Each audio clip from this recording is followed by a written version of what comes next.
Welcome to this deep dive, and we're going to be looking at Edgar Allan Poe's The Raven. Ooh, I'm really excited for this one. Me too. Just those opening lines get me every time. It's such a powerful poem. It is, and it always gives me chills, especially, if I'm reading it on like a dark and stormy night or something. Right. It's amazing how something written back in 1845 can still have such a powerful effect on us today. Well, that's the mark of great literature, isn't it? It transcends time, and it speaks to something universal in the human experience. Absolutely. And Poe, with his mastery of language and atmosphere, he was really a pioneer in exploring these dark corners of the human psyche. Yeah, and The Raven is a perfect example of that. Definitely. I mean, we've got the poem itself that you provided, and just those opening lines, once upon a midnight dreary, while I pondered weak and weary, you're immediately drawn into this world of sorrow and loneliness. It's not just the words themselves, though. Right. Poe's use of sound is incredible. The alliteration in that line, dreary, pondered, weak, weary. Yeah. It creates this sense of heaviness. Yeah. Almost like you can feel the narrator's just exhaustion, the very sound of the words. It's like you're right there with him, huddled in that dimly lit room, surrounded by, dusty books. Right. And then that tapping at the window. Oh, yeah. Such a simple detail, but so effective at building suspense.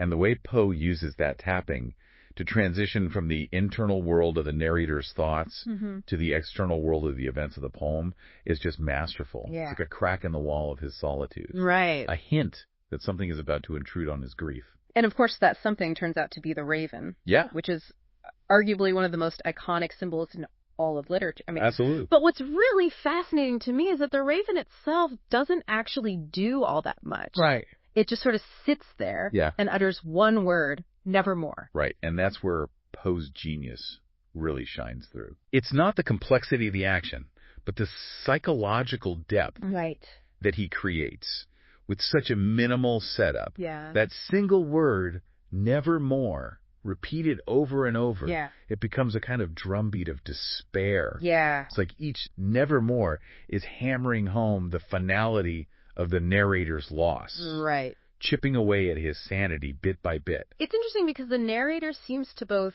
crave and dread the raven's pronouncements at the same time. Oh, absolutely. He asks these questions, knowing they'll only lead to more pain. Right. But he just can't help himself. Right, he can't resist. It's like he's both terrified and fascinated by the idea that this bird might actually hold some deeper truth. That tension between reason and superstition, between the desire for knowledge and the fear of what that knowledge might reveal, that's central to the poem's power. Yeah. It speaks to a very human impulse, this need to make sense of the world, even in the face of the unknown and the unknowable. Right. And in the narrator's case, that need is amplified by his grief, by that desperate yearning to connect with his lost Lenore. When I read those lines where he's questioning the raven, like, tell me what thy lordly name is on the night's Plutonian shore. Yeah. I get this sense that he's not just asking about the raven. He's asking about his own fate. Right. About the possibility of reunion with Lenore in the afterlife. Absolutely. He's seeking solace, but all he finds is this chilling echo of Nevermore. Exactly, and that's where the poem starts to move beyond a simple ghost story or a tale of suspense. Right. It becomes this meditation on grief, on the way that loss can warp our perceptions and lead us down these dark and winding paths of the mind. And speaking of winding paths, we need to talk about the structure of the poem itself. Yes. The way Poe uses rhyme and rhythm, it's not just for decoration. It's integral to the overall effect. Absolutely. Those internal rhymes, the insistent beat of the lines, it all contributes to this feeling of being trapped, of spiraling downward along with the narrator. Yeah, like you're caught in a web. Yeah. And you can't escape. Yeah, it's like the poem itself is mirroring the narrator's mental state. Right. It's claustrophobic, hypnotic, almost like a spell is being cast on you, the reader. That's such a great observation. Yeah. It's not just that the structure enhances the emotional impact. Right. But it actually becomes a reflection of the narrator's unraveling. As his grip on reality loosens, the poem's form also becomes more fragmented, more chaotic.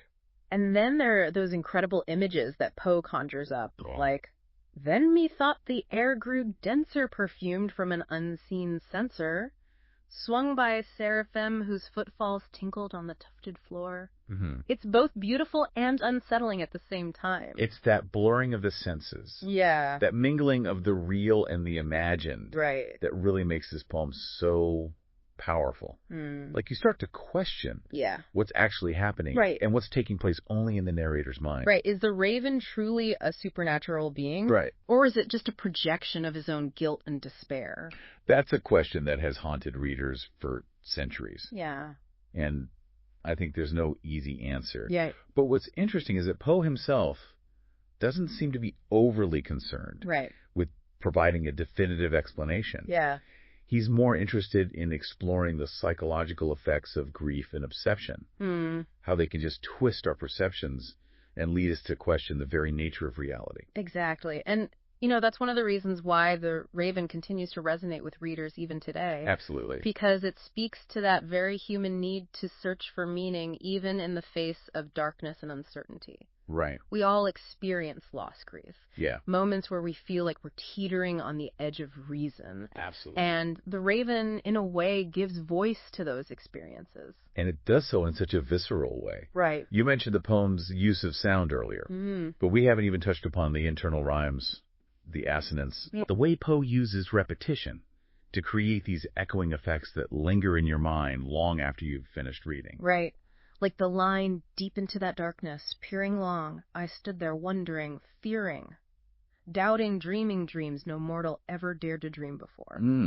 Just the sound of those words, peering, fearing, dreaming. Yeah. They create this sense of dread of falling into the abyss of the narrator's psyche. It's as if the poem itself is becoming a portal to another realm, a realm where the boundaries between the conscious and the subconscious, the rational and the irrational, they begin to just dissolve. And we, the readers, are being pulled along for the ride. Exactly. We become complicit in the narrator's descent. It's a truly unsettling experience. It is. But it's also strangely compelling.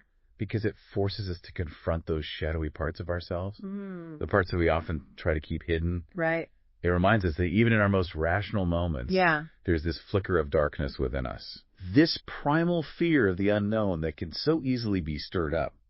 It's a reminder that even in the 19th century when this was written, people grappled with the same anxieties, the same existential dread that we still feel today. Absolutely. There's something timeless about that struggle.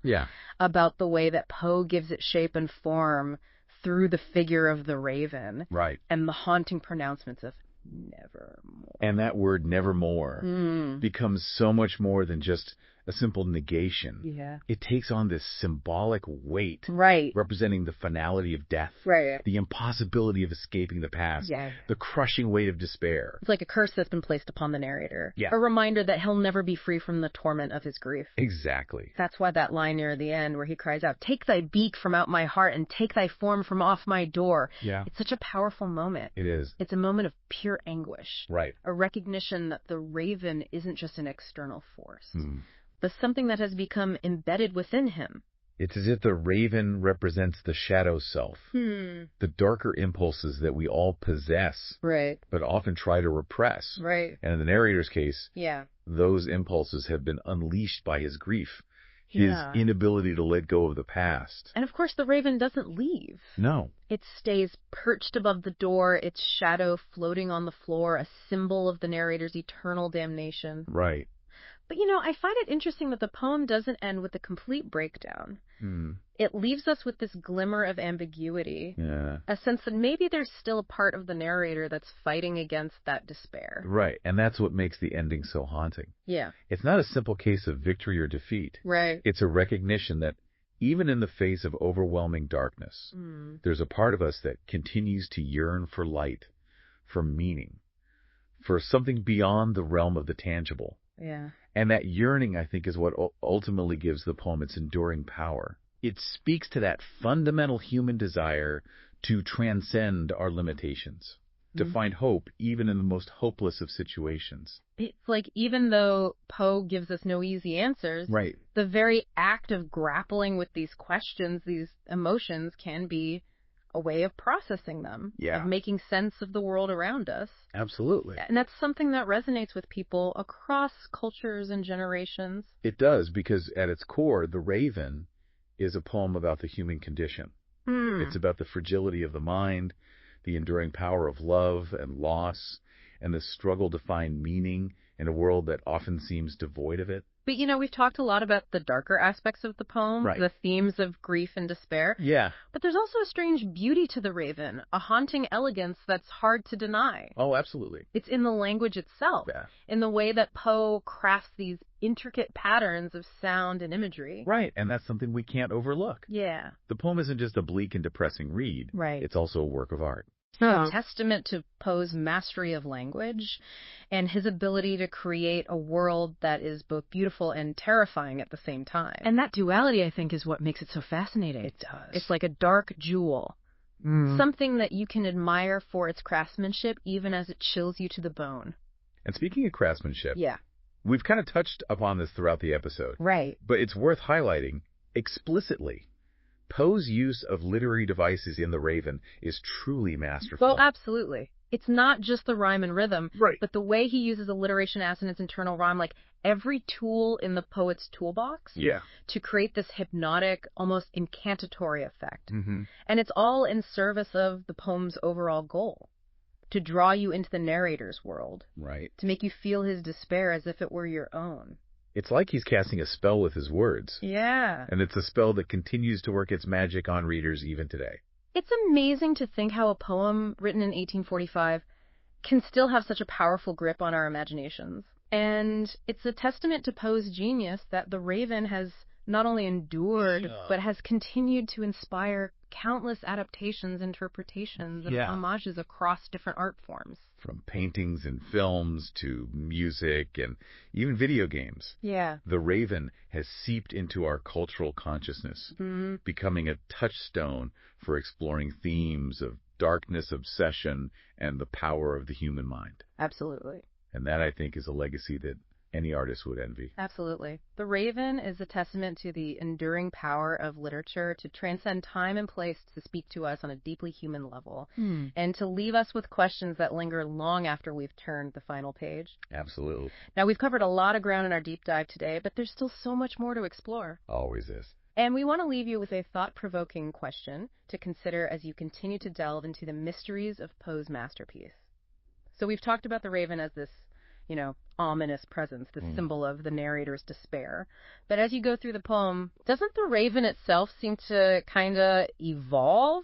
Yeah. I mean, at first it's almost comical, right? This bird kind of stumbling into the room. But by the end, it feels like something much heavier. Oh, definitely. Oh, you say? That's a really insightful point, and I think it gets to the heart of what makes the Raven so compelling.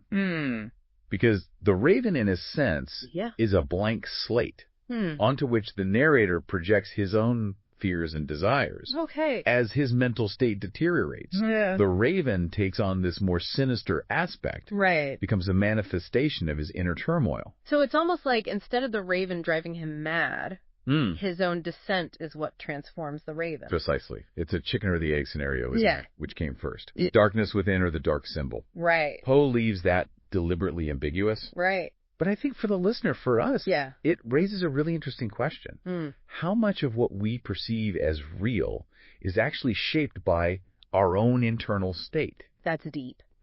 And it makes you think about all the different ways people have interpreted the Raven over the years.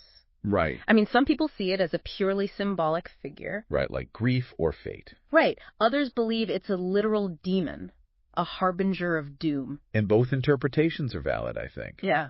Because ultimately, the power of the poem lies in its ability to resonate on these multiple levels. Yeah. It works as a gothic horror story, a psychological study, right, a meditation on loss and the search for meaning.